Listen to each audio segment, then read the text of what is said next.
What the state is not. The state is almost universally considered an institution of social service. Some theorists venerate the state as the apotheosis of society. Others regard it as an amiable, though often inefficient, organization for achieving social ends. But almost all regard it as a necessary means for achieving the goals of mankind, a means to be ranged against the private sector, and often winning in this competition of resources. With the rise of democracy, the identification of the state with society has been redoubled, until it is common to hear sentiments expressed which violate virtually every tenet of reason and common sense, such as, "We are the government." The useful collective term "we" has enabled an ideological camouflage to be thrown over the reality of political life. If we are the government, then anything a government does to an individual is not only just and untyrannical, but also voluntary on the part of the individual concerned. If the government has incurred a huge public debt which must be paid by taxing one group for the benefit of another, this reality of burden is obscured by saying that we owe it to ourselves.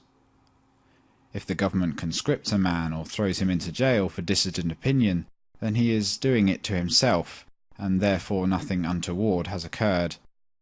Under this reasoning, any Jews murdered by the Nazi government were not murdered. Instead, they must have committed suicide, since they were the government, which was democratically chosen, and therefore anything the government did to them was voluntary on their part.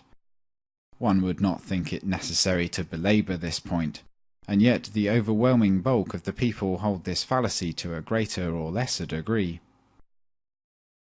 We must therefore emphasize that we are not the government. The government is not us. The government does not in any accurate sense represent the majority of the people.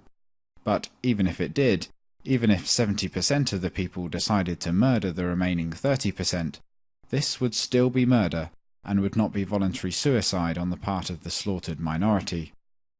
No organicist metaphor, no irrelevant bromide that we are all part of one another, must be permitted to obscure this basic fact.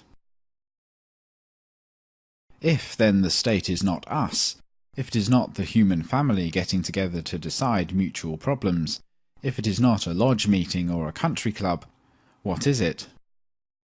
Briefly, the state is that organization in society which attempts to maintain a monopoly of the use of force and violence in a given territorial area. In particular, it is the only organization in society that obtains its revenue not by voluntary contribution or payment for services rendered, but by coercion. While other individuals or institutions obtain their income by production of goods and services, and by the peaceful and voluntary sale of those goods and services to others, the state obtains its revenue by the use of compulsion, that is, by the use and the threat of the jailhouse and the bayonet. Having used force and violence to obtain its revenue, the state generally goes on to regulate and dictate the other actions of its individual subjects. One would think that simple observation of all states throughout history and over the globe would be proof enough of this assertion. But the miasma of myth has lain so long over state activity that elaboration is necessary.